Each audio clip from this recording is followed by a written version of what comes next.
di saat itu kayak muncul satu kata yang cukup mengubah paradigma gua gitu. Yaitu ya lu emang bego kan. Emang lu emang bodoh kan. That's why lu kuliah gitu loh.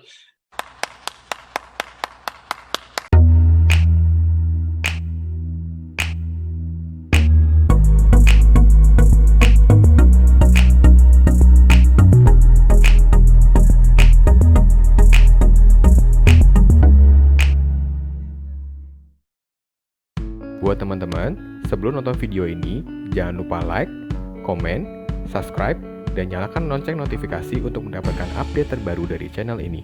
Terima kasih. Halo semuanya, video kita kali ini merupakan kelanjutan dari video sebelumnya bersama Calvian Oscar. Kali ini, Calvian akan bercerita banyak mengenai pengalamannya ketika melanjutkan studi di Singapura. Mau tahu keseruannya? Yuk, kepoin terus video ini. Nah, ini oke, kita lanjut lagi nih tentang S2 lo gitu ya. Ketika lo memutuskan untuk melanjutkan kuliah gitu ya, kan pasti banyak opsi. Lima menentukan opsi, mungkin dari jurusannya lo punya satu clue tadi yang ya, lo suka atau lo passion about mungkin urban or cities gitu ya. Nah, selanjutnya kan pasti kan dilema kedua adalah menentukan gue harus kuliah lanjut lagi di mana. Boleh di-share nggak sih sebenarnya pengalaman lo waktu itu lo dihadapkan dengan pilihan seperti apa dan bagaimana lo akhirnya take action, oke, gue ngambil ini sebagai langkah gue selanjutnya gitu. Di saat sebelum gue kuliah sebelum pertama gue yakin banget mau ambil urban itu gue sebenarnya sempat mau ambil lighting design. Ya. Tahu nggak kenapa? Tujuannya karena gue merasa ini kayaknya bakal jadi profesi yang prospek dan bisa ngecuan banyak karena kompetitornya belum banyak, ya kan? Kompetitornya belum banyak. Lighting designer nggak sebanyak arsitek di Indonesia, di Jakarta gitu kan.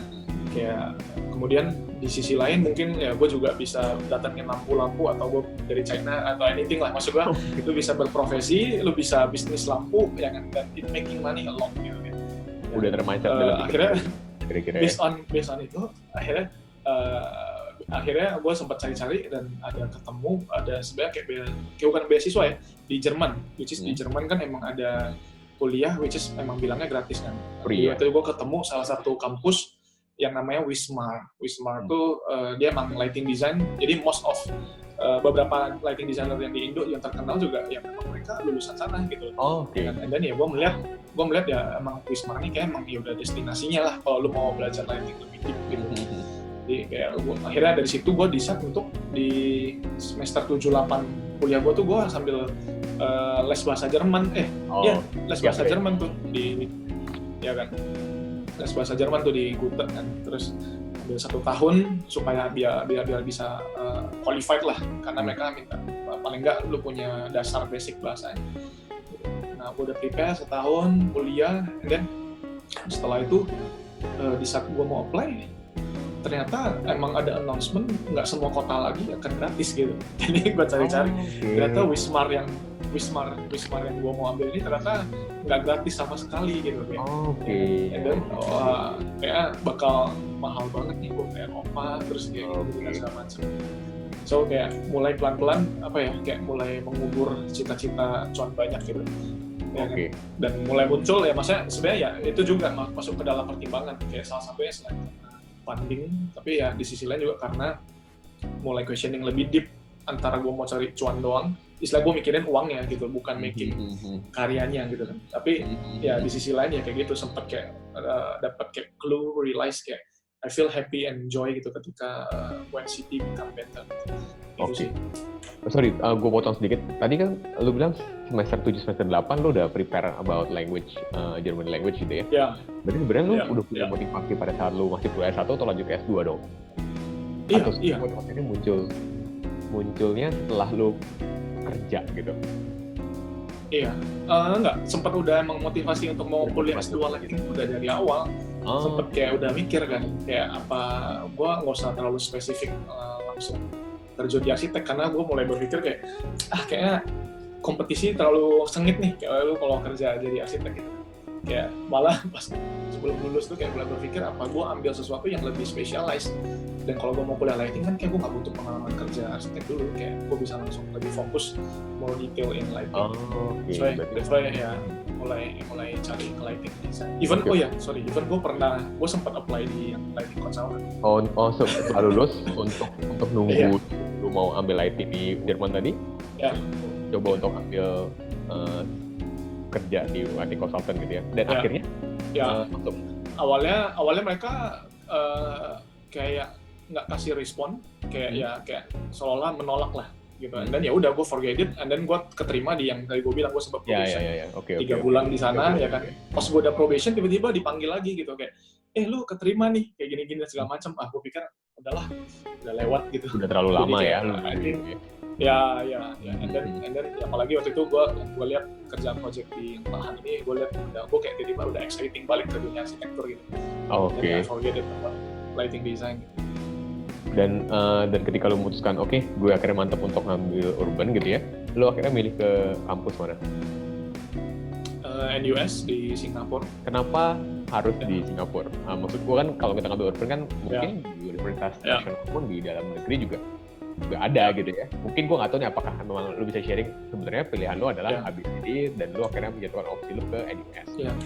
Kenapa gue ambil NUS? Karena salah satu yang paling gue lihat adalah Singapurnya gitu. Maksud gue mungkin people ya kan, geografik, cuaca ya kan, maksudnya kayak keadaan antara Jakarta dengan Singapura itu ya mungkin maksud gue bisa kita samakan, dalam arti nggak terlalu beda ya in geografik, maksudnya secara people juga most of it Asia, tapi ya emang Singapura ini adalah kita sebut udah negara maju, bukan negara berkembang.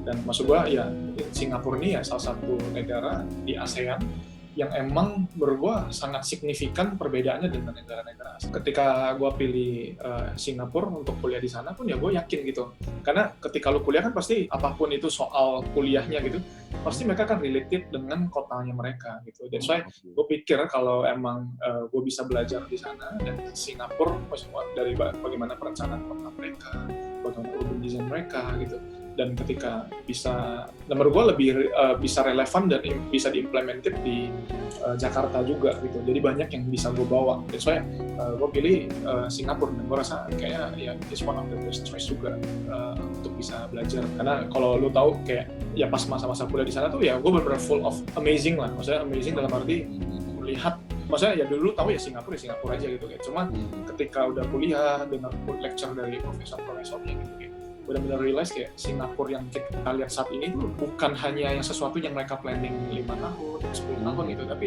itu mereka planning kayak 40 or 50 years ago gitu kayak. Bro, boleh di-share nggak sih sebenarnya perjuangan ketika lo mungkin awalnya mulai apply itu sebenarnya pas apply itu harus ngapain sih? Nah, nanti mungkin gue akan tanya berikutnya adalah gimana kuliah di sana gitu. Boleh di-sharing nggak? Ya, intinya pas waktu awal-awal mau apply, gue sempat survei dulu sih pas lagi jalan-jalan. Waktu itu kebetulan gue lagi bawa cewek gue, waktu itu ya dulu cewek gue, sekarang udah istri gue, ya kan. Jadi waktu itu dia ada kayak tawaran kerja lah, sempat interview di Singapura. Jadi kayak kita PP pulang pergi gitu, jadi pergi pagi pulang malam. Dan bahkan waktu itu pergi pertama kali itu adalah benar-benar pertama kali gue injak Singapura.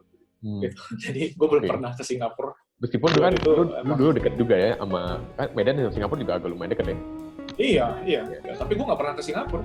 Jadi gue ke Singapura tuh benar-benar pertama kali waktu itu temenin cewek gue pergi interview, dan setelah dia udah interview, gue bilang kita mampir ke NUS yuk gitu. Gue coba lihat-lihat, tanya-tanya, lihat formulir gitu. Terus kayak cuma just taking foto, ya kan, one day gue kuliah di sini, kayaknya oke juga ya. Gitu. Dan ya, makanya terus ya udah dari situ gue mulai preparation. Dan preparation yang paling sengit adalah waktu itu IELTS salah satunya. IELTS. Jadi gue belum pernah tes IELTS. TOEFL gue pernah, cuma udah lama banget, mungkin SMA. Gitu. IELTS tuh gue I have no idea. IELTS tuh apa gitu, kayak ya gue cuma tahu ya mungkin another TOEFL aja gitu. Ya. Ternyata waktu itu pas gue tes IELTS, jadi requirement dari NUS ya dia minta IELTS tuh 6 overall-nya. Waktu pas IELTS itu ya gue sempet tes awal lah sebelum tes aslinya kan, kayak buat tahu kayak nilai lu berapa sih. Nilai gue tuh jeblok banget waktu itu. Jadi overall nilai gue tuh 4,5, dan itu PR besar gue gitu. So yang PR besar gue dan gue lakukan adalah waktu itu dari sejak gue masih kerja di Handarwan Arsitek di Pahan aja tuh gue udah sambil kerja kalau makan siang tuh gue bawa buku IELTS, gue belajar gitu banget.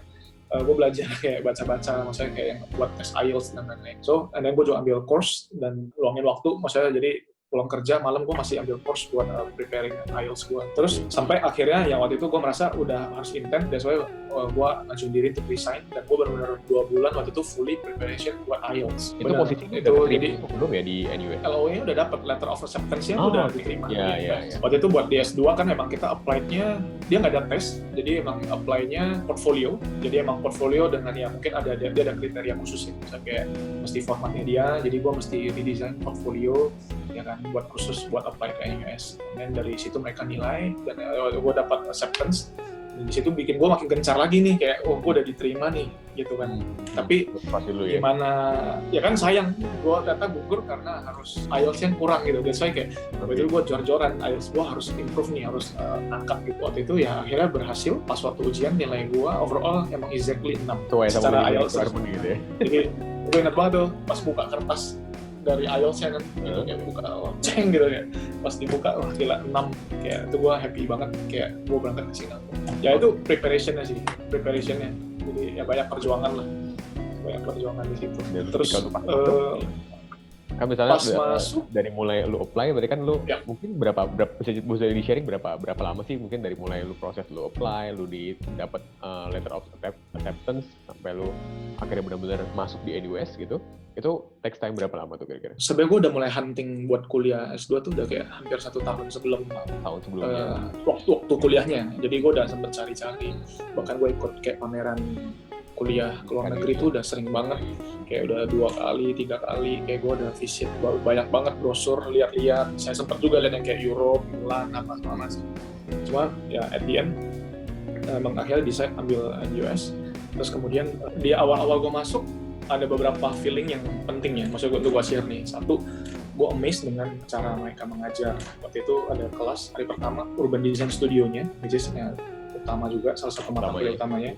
Waktu itu dosen yang ngajarnya, profesornya tuh dari Prancis. Jadi mereka dua dari Prancis, dan emang mereka datangnya tuh seasonal doang, kayak cuma 2 bulan, 3 bulan, habis mereka datang balik. Yang cuma yang gue bingung, kayak cara ngajarnya agak berbeda.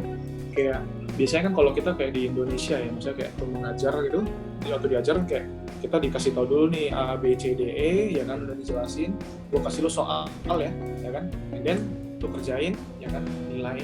Awal dia belum kasih lecture apa-apa, belum apa-apa, tiba-tiba kita soal ya, langsung soal, kita bakal ngedesain ini gitu. Oke, just do it gitu. Kayak nggak dikasih apa dulu kayak gitu, kayak lecture atau apa, kayak sesuatu yang bisa kasih gue kayak dasar untuk gue mulai berpikir harus dari mana nih atau enggak. Jadi ya dia langsung lemparin kita kayak ibaratkan belum bisa berenang udah, lu berenang dulu dah gitu kayak. Tapi gitu didorong berenang terus, dan sepanjang waktu yang gue lihat adalah mereka maunya kita kerjakan dari apa yang kita paham, dan kita juga bisa doing research by ourselves. Jadi emang dia menuntut kita untuk kayak lebih mandiri dalam cara pola berpikir, cara lu benar-benar lead yourself, lu harus bawa diri lu kemana, lu harus cari source yang mana. Dan di situ ketika lu udah kerjakan, di situ lu kasih ke dia lihat atau mungkin asistensi. Nah disitulah sebenarnya yang menurut gua lecture-nya dia gitu. Jadi maybe lecture-nya dia bukan yang kayak fancy banget pakai slideshow dan lain-lain gitu, tapi kita lakukan, kita kerjakan gitu kan, dan kemudian dia lihat di situ baru dia ngajarin beberapa hal yang emang menurut dia ini mungkin akan lebih baik dan segala macam. Di situ knowledge-nya menurut gua. Jadi itu yang salah satu poin yang menurut gua berharga banget sih, maksudnya kayak ngelihat cara mereka ngajar. Nah, kemudian ya itu tentang cara ngajarnya. Nah, kalau tentang cara gue beradaptasinya pun ya gue sebenarnya sempat kesulitan. Jadi ini gue juga sering banget sih, gue kayak sharing, kadang-kadang juga sempat share ke tim gue juga kayak bahkan di 2 bulan pertama kuliah itu gitu, gue merasa sempat kayak shock, dalam arti gue kayak nggak sepadan dengan semua teman-teman yang ada gitu, dalam arti nggak sepadan, ya gue lebih di bawah ya, bukan sepadan sombong kayak di atas gitu. Maksudnya nggak sepadan arti kayak ya gue nothing gitu. Ya di situ ketemu dengan teman-teman yang emang dari yang beda negara gitu, ada yang dari Prancis, ada yang dari China, India, dan Singapura. Awal-awal kuliah tuh ya gue merasa ya saat discussion dan lain-lainnya gue merasa gue nggak nyampe sampai ke pemikirannya mereka gitu. Kayak selalu berpikir kayak dia too smart gitu, kayak mereka pinter banget, gimana caranya gue bisa jadi team up sama mereka gitu kayak. Bahkan waktu pas sempat presentasi di kelas aja pun giliran gue waktu itu gue ingat banget gue gagap gitu kayak kayak sempet nggak terucap kata-kata gitu waktu pas presentasi, dan gue ingat banget waktu itu kayak dosennya it's okay gitu, kayak dia santai aja yang orang Prancis. Intinya ya dengan keadaan gue merasa orang sekitar gue tuh pinter banget dan I'm nothing gitu, terus kemudian gue juga merasa tertekan secara bahasa, gue nggak bisa meskipun IELTS gue dalam ya, meskipun IELTS dalam, tapi ya gue belum benar-benar kayak dilempar ke kandang yang emang semua ngomong bahasa Inggris gitu.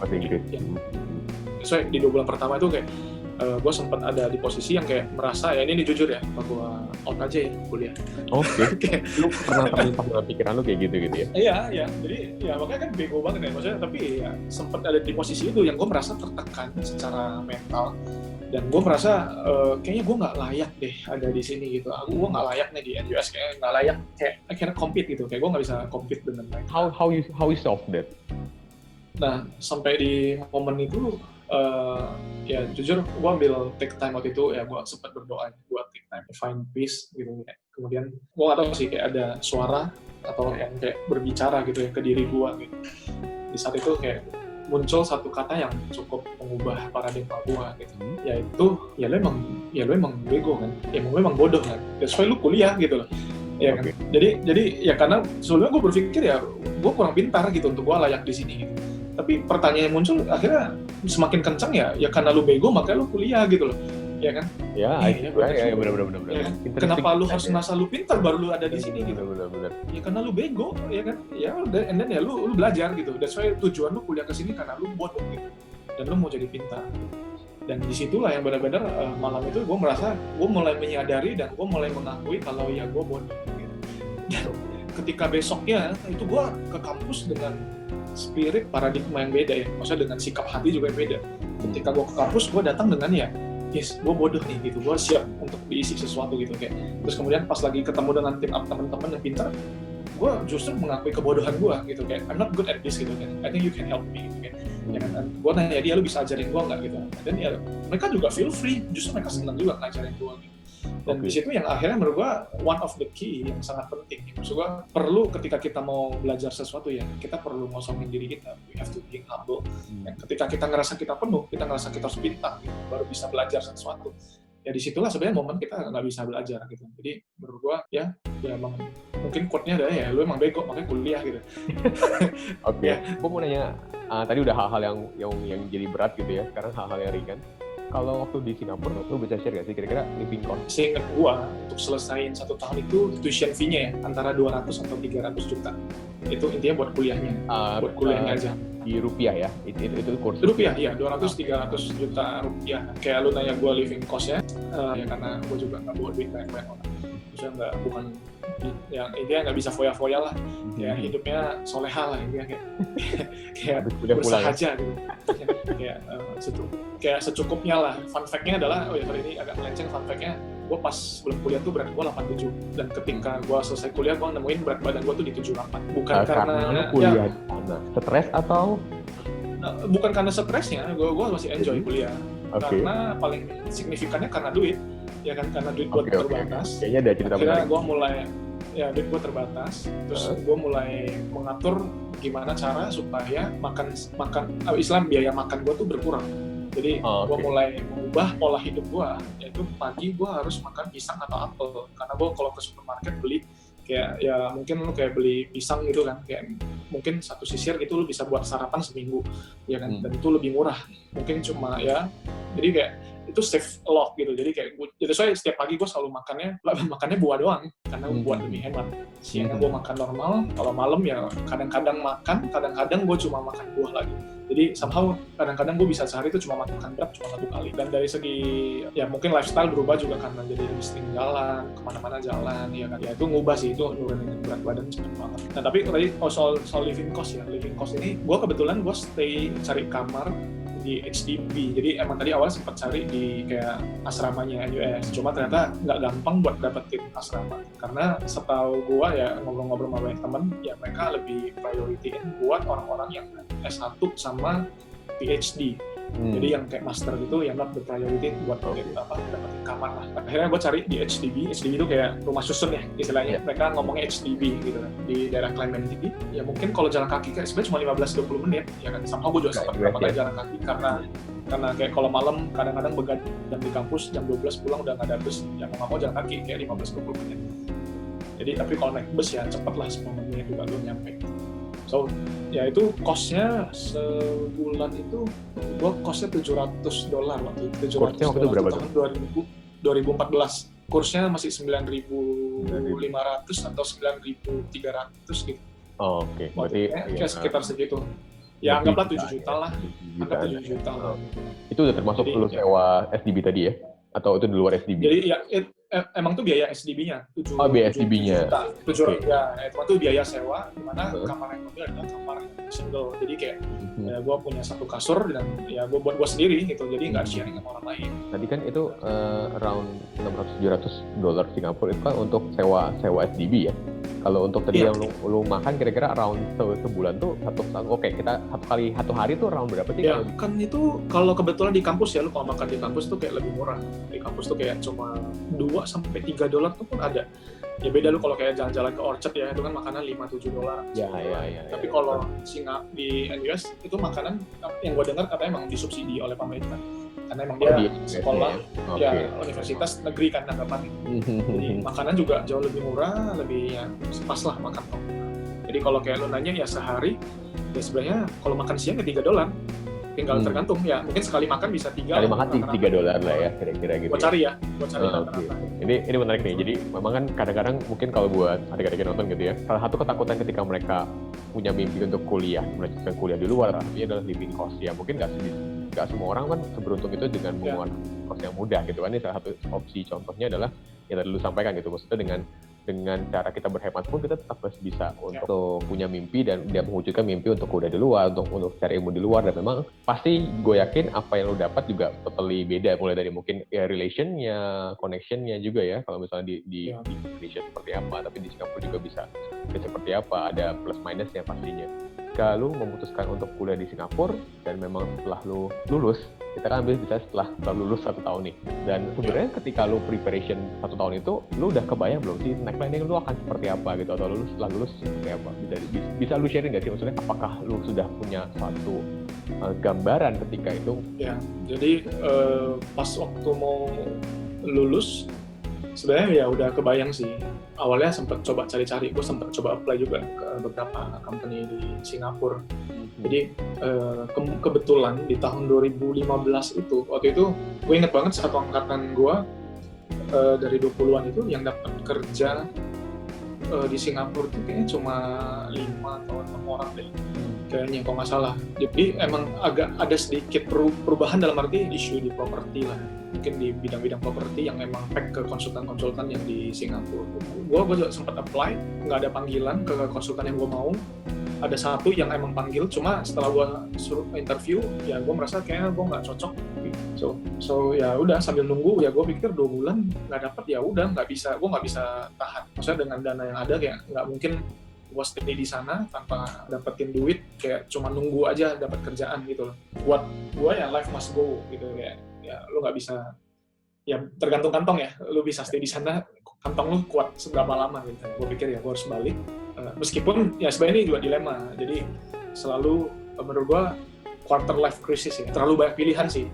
Kalau ingat lagi balik-balik kayak ke tahun itu, kayak hidup tuh kayak terlalu banyak pilihan penting yang harus kayak diambil gitu. Mulai sampai di satu konklusi adalah gue berpikir kalau gue tetap stay di Singapura, mungkin gue akan dapat gaji yang oke gitu. Kayak gaji rata-rata di sana kalau S2 mungkin about $3,000 mungkin kayak bisa dapat 3 juta apa ya kan 1 bulan.